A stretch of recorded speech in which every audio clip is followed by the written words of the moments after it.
নমস্কার, বিশেষ বিশেষ খবর নিয়ে আমি মিতালি।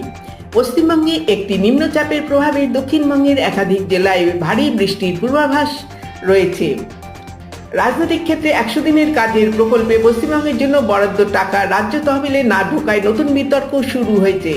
তৃণমূল এটিকে রাজনৈতিক প্রতিহিংসা বলছে।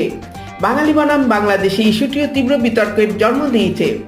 তৃণমূলের অভ্যন্তরে কোন্দল দেখা গেছে সিঁথিতে, যেখানে এক বৃদ্ধাকে চড় মারার অভিযোগে শান্তনু সেন ও অতীন ঘোষের অনুগামীদের মধ্যে দ্বন্দ্ব প্রকাশ্যে। মুর্শিদাবাদে এক তৃণমূল কর্মী খুনের পেছনে গোষ্ঠীদ্বন্দ্বের অভিযোগ উঠেছে। প্রাক্তন বিজেপি রাজ্য সভাপতি দিলীপ ঘোষকে নিয়ে একটি ভাইরাল ভিডিও এবং তার রাজনৈতিক অবস্থান নিয়ে জল্পনা চলছে। অন্যদিকে ঘাটালের এক বিজেপি পঞ্চায়েত সদস্যের কোমর জলে দাঁড়িয়ে মদ্যপানরত একটি ভিডিও ভাইরাল হয়েছে, যা বন্যার সময় প্রতিনিধির দায়িত্বজ্ঞানহীন আচরণ নিয়ে প্রশ্ন তুলছে। ভারতে পথ কুকুরের কামড়ে আক্রান্তের সংখ্যা 37 লাখ ছাড়িয়েছে।